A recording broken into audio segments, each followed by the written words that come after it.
Finally figured out defrost sequence on the Vitrifrigo. And it's hot here, getting ready to go to San Diego and Seattle.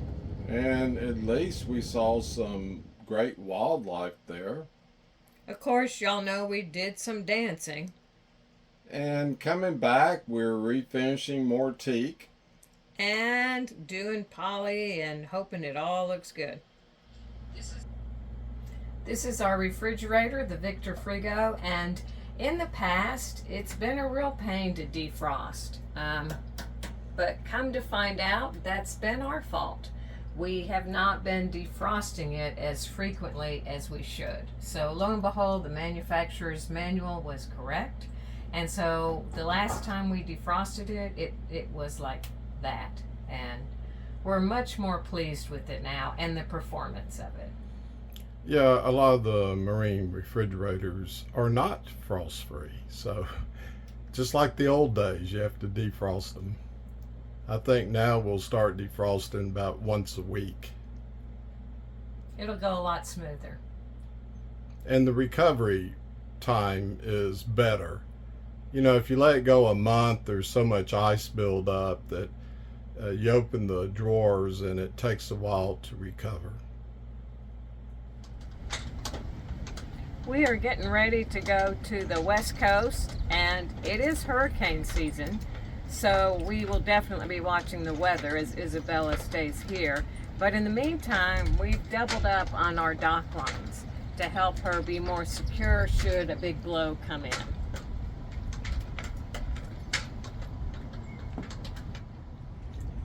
We did the same on the bow lines, and of course we also doubled up on our spring lines. So hopefully she'll be secure.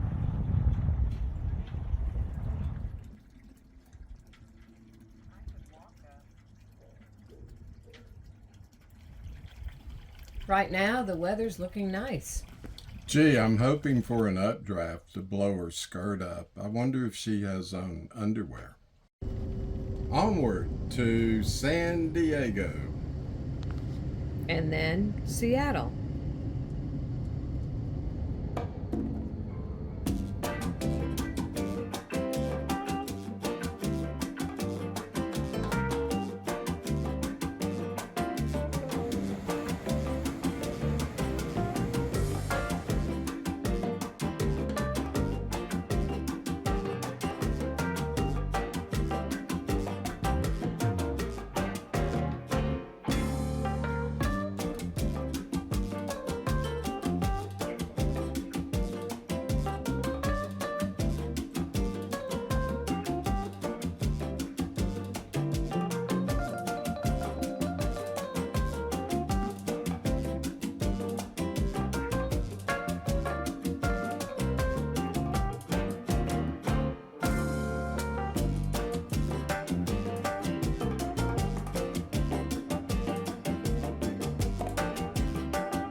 Yes, this is the gum wall in Seattle.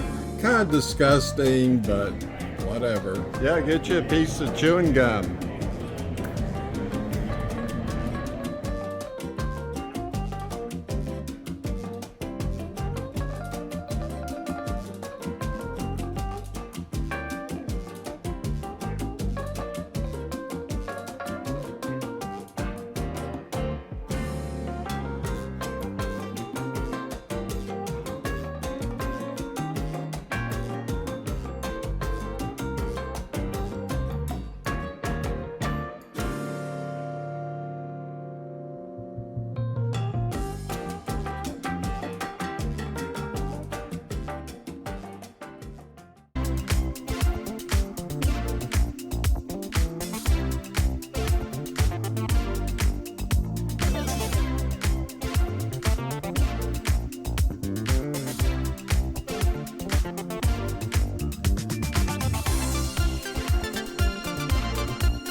Back from Seattle, it's time to get off my butt and do some work.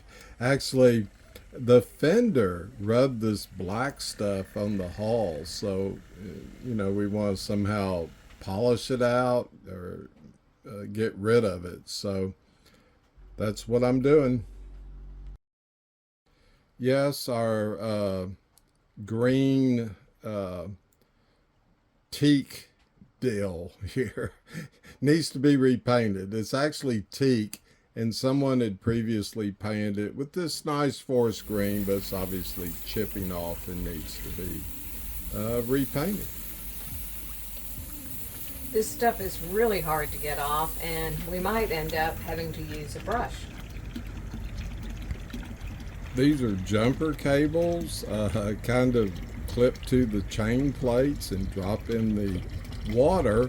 Lightning strikes are controversial, but I guess the hope is the lightning would go through the jumper cables into the water instead through the boat.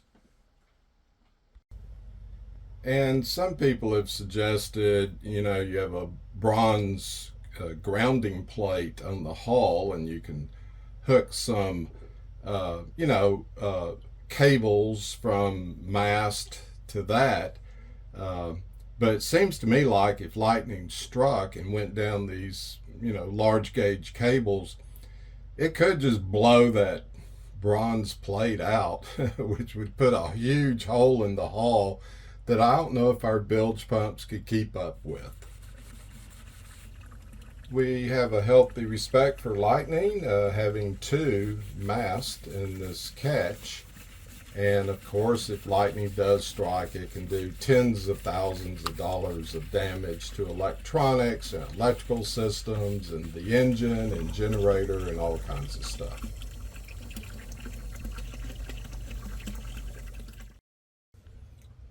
Karen's kind of checking the weather out. Of course, we use the weather apps and the radar and all that kind of stuff. But it's nice to look outside, and she has a nice view, and so do I.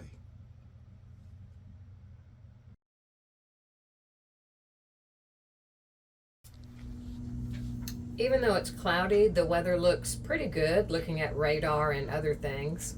We've done one side of the teak in the cockpit, and it's time to do the other. So we think we've got plenty of time to go ahead and sand and finish the other side of the cockpit without any interference from rain.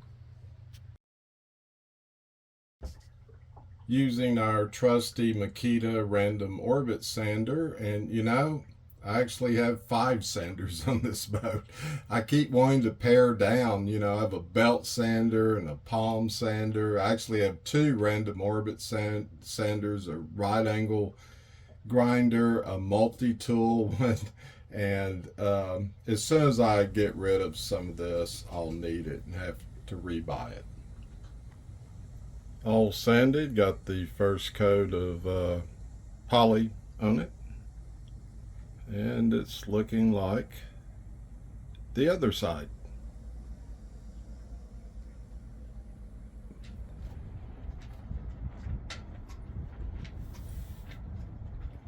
Karen's the only person I know who polys in a skirt. Hey, you told me to get it on. The rain's coming. Didn't have time to change. I do love working with wood and poly. I love polying on Isabella.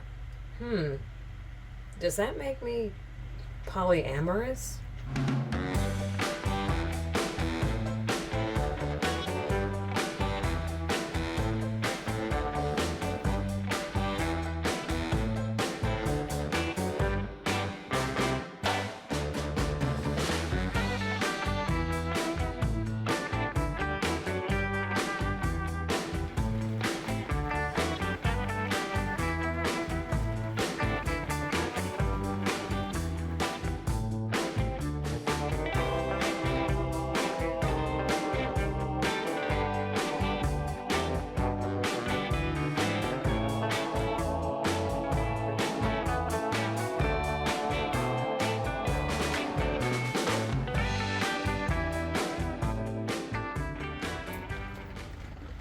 Well, it decided to rain really hard just after putting the polyurethane on. We did do a tarp over the bimini just in case there's some little leaks. You know, wind blows it up under it and all that.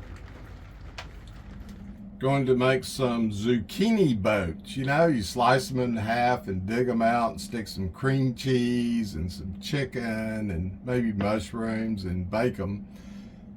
Hey baby, does this remind you of anything? Nasty.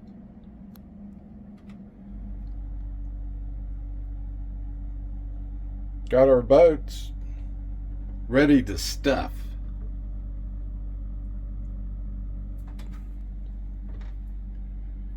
Well, here's our zucchini boats. They're stuffed. You know, a cream cheese, shredded cheddar, some mushrooms, some chicken. Scallions. Scallions. We sprinkled some Parmesan on top, and we're going to cook them. Well, here they are, browned up a little bit and looking really good. So we're going to chow down. Long live Isabella!